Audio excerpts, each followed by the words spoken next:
Merci. Merci beaucoup pour votre message. Maintenant, je solliciterai à notre honorable prêtre, venu spécialement de Paris, pour nous prêcher le message de l'islam. Hussein alayhi salam a voulu monter par son sacrifice. Pour sa venue, je vous demande de faire un salawat. Merci. أعوذ بالله من الشيطان الرجيم بسم الله الرحمن الرحيم الحمد لأهله والصلاة على أهلها أما بعد فالسلام عليكم ورحمة الله وبركاته أما بعد فقد قال الله العظيم في كتابه الكريم وهو أصدق القائلين وقوله الحق بسم الله الرحمن الرحيم وإنك لعلى خلق عظيم آمنا بالله صدق الله العلي العظيم وصدق رسوله الكريم ونحن على ذلك من الشاهدين رب اشرح لي صدري ويسر لي أمري واحلل عقدة من لساني يفقه قولي صلوا على محمد وآل محمد.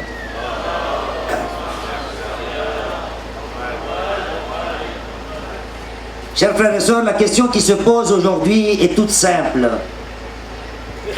Si nous sommes rassemblés aujourd'hui ici ensemble, c'est justement pour se rappeler des sacrifices du petit-fils du prophète Al-Hussein alayhi salam. Mais est-ce que le rappel à lui seul est suffisant? Est-ce que Hussein alayhi salam a donné tant de sacrifices rien que pour que nous le pleurons? Demandons cela à Hussein et posons-lui la question. Ya ibn Rasulillah, pourquoi avez-vous donné tant de peine pour nous? La réponse a été tout à l'heure donnée par notre frère, que l'imam Hussein alayhi salam, avant de quitter sa ville natale, Médine, celle qu'on nomme la ville du prophète Muhammad sallallahu alayhi wa sallam.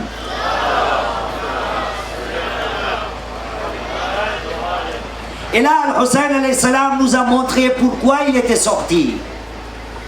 L'unique but de Hussein était tout simple. Il a dit لطلب الإصلاح في أمة جدي. Je laisse ma famille, je laisse ma ville natale, rien que pour réformer la communauté de mon grand-père.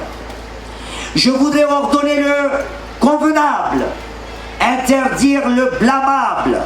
أريد أن أأمر بالمعروف وأنهى عن المنكر. Quel était le but de Hussein? Par le biais de la tragédie de Karbala, quelles sont les leçons universelles que nous devons accepter et appliquer dans notre vie? Il est bien beau d'avoir des pancartes sur lesquelles sont écrits solidarité, justice, fraternité, tolérance. La question première se pose, comment acquérir ces vertus? Ce sont des vertus universelles, des vertus qui ne se partagent qu'entre les êtres humains. Voilà pourquoi l'islam nous propose. L'imam Hussein alayhi salam, s'il a donné tant de sacrifices, eh bien c'était pour que le message d'Allah subhanahu wa ta'ala, le message que le prophète Muhammad sallallahu alayhi wa sallam a voulu propager, reste dans l'humanité à tout à jamais. Voyez-vous, allons voir le Saint-Coran, le livre béni d'Allah subhanahu wa ta'ala, là où Allah subhanahu wa ta'ala fait les éloges de son prophète lui-même. Dans le chapitre 68 du Saint-Coran, Surat al-Qalam, qui n'est autre que le chapitre 68, la plume. Et dans le verset 4 du Saint-Coran, Allah subhanahu wa ta'ala dit wa innaka la'ala khuluqin azim. Ô mon prophète, tu es d'une immense moralité. Tu as une moralité éminente. C'est ce que l'on appelle dans notre jargon al-akhlaq. Hussein a donné tous ces sacrifices-là, mais nous avons tendance à traduire le mot akhlaq. Et tout le monde traduit ce mot-là par ce fait-là, et nous disons il faudrait avoir un bon comportement. Hussein n'a pas donné ce sacrifice pour que nous ayons un bon comportement. Voyez-vous, avoir un bon comportement n'est pas synonyme d'une bonté ou d'une beauté. C'est comme nous disons dans la langue française, l'antibiotique, c'est pas automatique. C'est pas parce que j'ai un bon comportement que je suis une bonne personne. Et voilà pourquoi le petit-fils du Hussein, le petit-fils du prophète, à Karbala, a essayé de nous transmettre ce message-là. Et tout de suite après, le troisième petit-fils du Al-Hussein alayhi salam nous a légué et relayé ce même message. Et donc notre sixième imam, l'imam Ja'far al-Sadiq alayhi salam.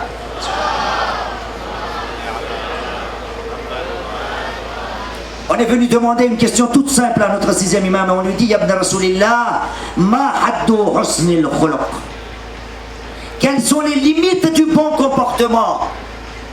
Et là, le sixième imam répond, pour avoir au minimum un bon comportement, voilà ce que vous devez avoir. Antalina lisanak. Quand tu parles, ta parole doit être gentille. Et tout de suite après, wa antutiba kalamak.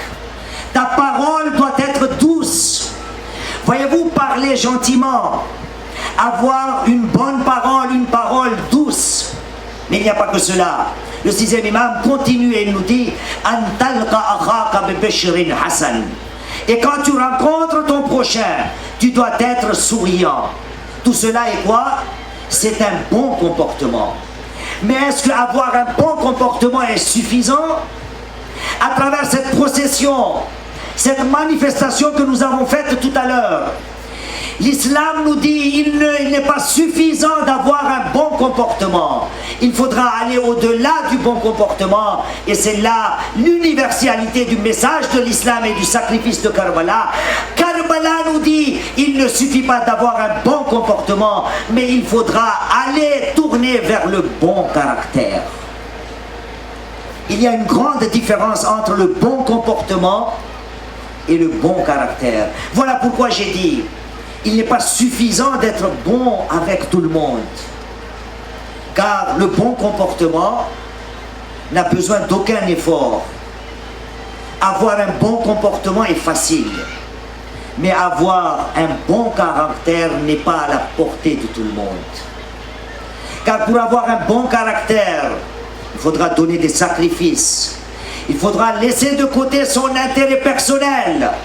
Il faudra trancher entre sa victoire à soi ou bien la petite défaite qui doit être inconsidérée pour chacun d'entre nous. De quelle manière l'islam nous enseigne, de quelle manière Al-Hussein nous a enseigné que vous, mes partisans, vous ne devez pas avoir seulement un bon comportement, mais vous devez avoir un bon caractère. Mais notre problème, nous ne nous sommes jamais remis en question. Nous nous sommes limités des fois au bon comportement, tout en laissant de côté le bon caractère. Et l'islam, la tragédie de Karbala, nous donne une autre leçon. À ce même sixième imam, l'imam Ja'far al-Sadiq alayhi salam,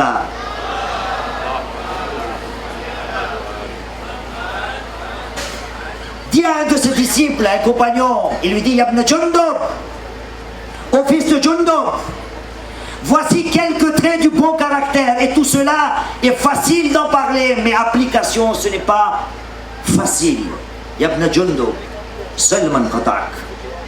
Celui qui a coupé les liens de parenté, les liens de famille avec toi, toi tu dois les renouer. Voilà un trait du bon caractère. Wa'ti man haramak. Celui qui t'a privé, il est de ton devoir de donner. Or, l'être humain, pour avoir ce bon caractère-là, il lui est difficile de donner ses sacrifices. Pourquoi? Ben parce que son intérêt personnel est en jeu. Troisième point, Ya ibn Jundub, wahsin ila man asa ilayk. Comporte-toi de la meilleure de manières avec tout le monde, même si la personne en face te fait du mal. Tout cela n'est pas facile à appliquer. Ce sont les traits de quelqu'un qui a un bon caractère. Il ne suffit pas d'avoir un bon comportement. Voyez-vous, pour décrire le bon comportement, le sixième imam a utilisé 3 arguments. Mais pour le bon caractère, le même sixième imam double les caractères. Il utilise 6 arguments. Et il continue. Et il nous dit wa sallim ala man yasubbak. Tu dois être capable de lancer des appels de paix, de lancer des salutations à celui qui te lance sans cesse des injures, à celui qui te donne des gros mots. Toi, tu dois être capable de lui lancer des messages de paix. Voici le bon caractère. Mais il y a encore mieux. Il y a encore mieux. Le 6e imam continue et rentre dans le 5e point et il dit wa ansif ala man khasamak. Tu dois être loyal. Tu dois être juste même sur le champ de bataille devant ton ennemi, devant ton adversaire. Voici la preuve de quelqu'un qui a un bon caractère. Et ensuite, à la fin, il nous dit wa'fu amman zalamak. Tu dois être capable de pardonner celui qui t'a offensé. Tu dois être capable de pardonner celui qui t'a fait du mal. Tu dois être capable de pardonner celui qui a été tyran vis-à-vis de toi. Tout cela, ce sont les traits du bon caractère. Voilà pourquoi Hussein alayhi salam a donné tous ces sacrifices-là pour nous guider, pour nous dire que si j'ai donné tous ces sacrifices-là, c'est pour que vous soyez capables de jumeler le bon comportement et le bon caractère. Pour que vous ne vous limitez pas au bon comportement, mais pour que vous essayez d'acquérir le bon caractère aussi. Et à chaque pas, à chaque sacrifice, Hussein alayhi salam à Karbala nous a donné le même message en nous disant, à Karbala il y avait bien des gens qui se proclamaient être en possession du bon comportement. Et pourtant, c'était des gens qui n'avaient pas le bon caractère. Voilà pourquoi le jour de Ashura, Hussein alayhi salam a pensé à nous pour nous donner ce message et pour nous donner aussi le message qu'il est très important d'avoir un bon caractère et non pas seulement un bon comportement. Le jour de Ashura, Hussein alayhi salam arrive dans la tente de son fils, l'imam Zainul Abidin alayhi salam. Il vient le voir et lui dit: oh mon fils, je suis venu à ta rencontre pour la dernière fois. Dorénavant, nous n'allons plus nous rencontrer. Savez-vous, chers frères et sœurs, à ce moment précis, Al-Hussein alayhi salam a encore donné la leçon, la différence entre le bon comportement et le bon caractère. Il a pensé à nous. Il a dit à son fils, à Sajjad alayhi salam: oh mon fils, quand tu rentres à Médine, voici le message que tu dois relayer, que tu dois donner à notre communauté. Dis-leur: Shi'ati mahma sharibtum ma'adbin fadkuruni, aw sana'tum bi gharibin fa'abaw yandibouni. Oh mes partisans, si vous étiez à Karbala, le 4e imam nous dit après: mon père m'a dit, Shi'ati laytakum jami'an yawma ashura tanzuruni. Oh mes partisans, le jour de Ashura, si vous étiez à Karbala, vous auriez vu de quelle manière un père va aller à la demande. Un père se présente devant l'ennemi avec un nourrisson. Il n'a demandé que de l'eau. Mais le 6e et le 4e imam nous dit: mon père m'a dit, oh vous mes partisans, laytakum jami'an yawma ashura tanzuruni kayfa astasqi li tiflin fa'abaw yarhamuni. Je suis juste allé demander de l'eau, mais les gens ne m'ont pas donné de l'eau. À la place de l'eau, mon petit nourrisson a été tué par des flèches.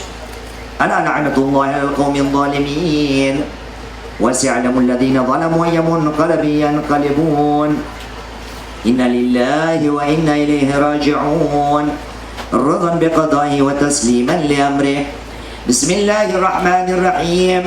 اللهم اغفر للمؤمنين والمؤمنات والمسلمين والمسلمات الأحياء منهم والأموات تابع بيننا وبينهم بالخيرات إنك مجيب الدعوات إنك على كل شيء قدير.